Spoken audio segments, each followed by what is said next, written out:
Quais são os direitos de proprietários e inquilinos na hora de alugar um imóvel?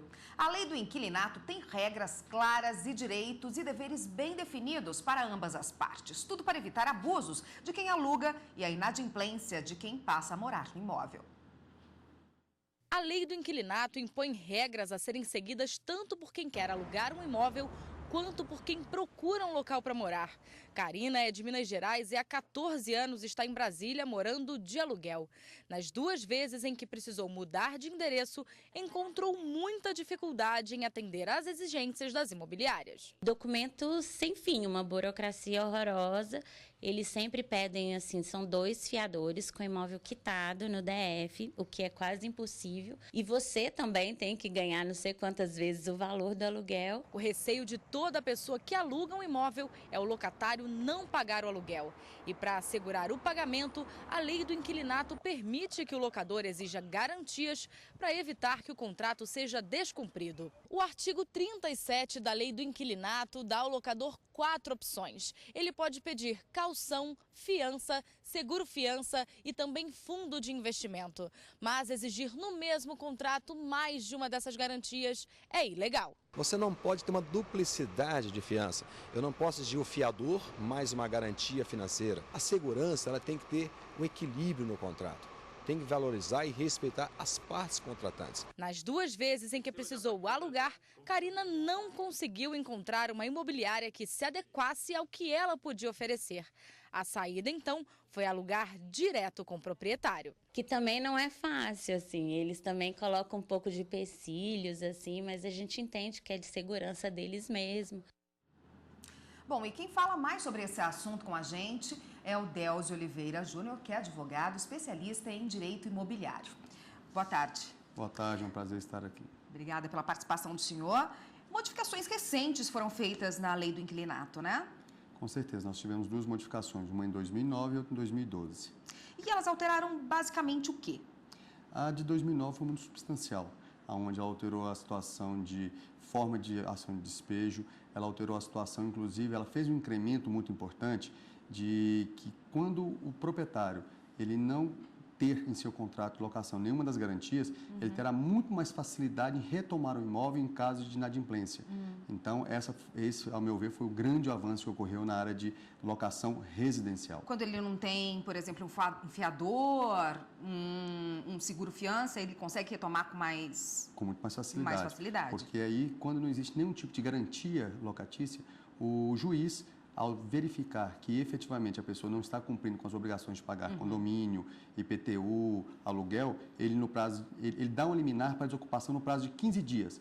E o outro incremento que também teve com essa lei é que hoje, com a atual legislação, a pessoa pode purgar a mora. O que significa purgar a mora? Ele pode pagar na justiça uma única vez no prazo de 2 anos aquilo que está sendo cobrado. Antigamente não. Antigamente, com a lei de 8.245, ela estipulava o seguinte: a pessoa entrava na justiça, o proprietário entrava na justiça, o inquilino lá e pagava a dívida. Aí ele entrava de novo, aí pagava de novo. Então virava um ciclo vicioso em relação ao pagamento. Hoje não. Entrou na justiça, ele tem direito de pagar uma única vez no período de 2 anos. Se no período de 2 anos o proprietário tiver que ir à justiça de novo, o juiz dá liminar de 15 dias e ele não pode fazer o pagamento, ele tem que desocupar o imóvel.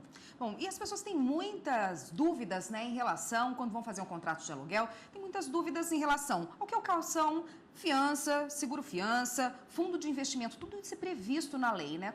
Quais são as diferenças? Nós temos que observar claramente que o proprietário ele não pode exigir 2 modalidades de garantia, ou ele exige uma delas ou nenhuma delas. O fiador, que é a fiança normal, é quando a pessoa efetivamente, ao contratar, indica, e com a anuência dessa, uma ou mais pessoas, para que, não pagando o inquilino, não pagando o aluguel e suas obrigações, aquela pessoa que tem um patrimônio venha assumir no lugar dele a obrigação. O seguro, fiança, que é hoje o que é mais moderno no mercado, é quando efetivamente a pessoa contrata uma seguradora para que essa seguradora garanta ao proprietário o direito de receber em caso não ocorra o pagamento pelo inquilino. A caução é o adiantamento de certos valores que é depositado numa caderneta de poupança em regra para garantir também ao proprietário que, não sendo possível que o inquilino pague, ele tem a garantia que em X meses ele terá o direito de receber aquilo que está depositado. E o último é quando a pessoa dá em garantia um próprio imóvel locado, não locado em outro local. E a fiança, por exemplo, a imobiliária pode pedir mais de um fiador, isso é legal? Ela pode definir quantos fiadores ela precisa para aquela locação? Pode. Ela pode exigir mais de 2 fiadores, mais de um fiador, até 2 fiadores. E lembrando que ele precisa da outorga cussória. O que significa outorga cussória? Significa que, se aquele fiador for casado, tem que ter anuência de seu marido ou de sua esposa. Porque, senão, o patrimônio, em sendo um único bem de família do fiador, ele não poderá responder em sua plenitude. Então, essa questão é muito importante da outorga cussória. Mas o proprietário ele pode exigir o fiador. E esse fiador, ele pode também ser exigido o quê? Que ele tenha um salário mínimo garantido e, além disso, ele, ou, em vez disso, que tenha um patrimônio na mesma cidade ou em outra cidade, que esse patrimônio não seja alienado nem seja penhorado de nenhuma forma.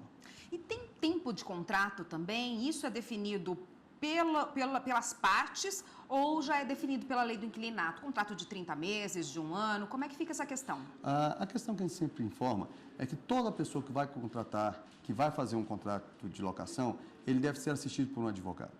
Por que é importante? A importância é muito grande nesse sentido porque o contrato normalmente feito, apresentado ao proprietário, apresentado ao inquilino, é um contrato muito extenso. Muitas vezes ele não consegue entender o que está escrito naquelas cláusulas. Exatamente. Entenda um advogado de sua confiança, especialista na área, para que possa fazer a interpretação, será mais fácil ele verificar o prazo, verificar as condições do contrato, porque a lei, ela estabelece alguns regramentos, mas ela deixa que as partes promovam excessos nesses regramentos. Por exemplo, prazo para alocação. Pode ser 12 meses, pode ser 24 meses, 36 meses, pode ser do período que efetivamente as partes pactuarem. Porém, nós temos que observar que algumas situações colocam o inquilino em desvantagem. E essas situações só acontecem de serem detectadas quando efetivamente vão para a justiça. E aí, muitas vezes, o inquilino não tem chance de discutir porque ele assinou o contrato. E não tendo relação de consumo no contrato de locação, ele não pode chamar o Código do Consumidor para lhe dar essa garantia. Então, o inquilino deve ficar atento. Consulte seu advogado, verifique se efetivamente aquele contrato é condizente com as suas condições, porque se não for, é melhor não alugar.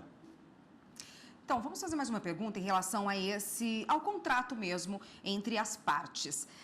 Dá para fazer alteração no contrato quando a imobiliária entrega o contrato pronto, antes de assinar, eles podem discutir, né, esse contrato. E dá para fazer alguma alteração no contrato vigente ou não? Dá.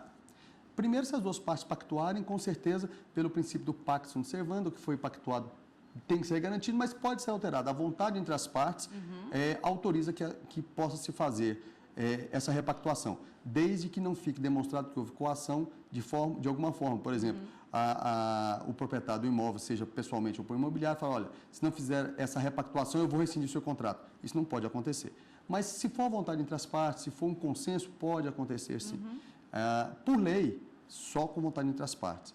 Porém, o Código Civil deixa muito claro no seguinte sentido, que quando uma cláusula for manifestamente desvantajosa demais para a outra parte, o juiz pode dar uma interpretação mais equilibrada. Por exemplo, nós tínhamos aquelas multas contratuais de 10 vezes o valor do condomínio, do aluguel, 20 vezes o valor do aluguel. Hoje, a própria lei já estabelece o seguinte, ela não pode ser superior ao percentual que resta a cumprir o contrato.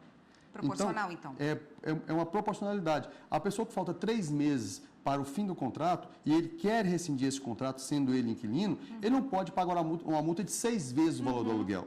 Então, aí sim, é autorizado que o Poder Judiciário intervenha na situação pactuada entre as partes para dar um equilíbrio contratual. Ótimo, muito obrigada pelas informações. É um assunto muito recorrente, que as pessoas têm muitas dúvidas. Obrigada pela participação. Até uma próxima. Sempre às ordens. Obrigada.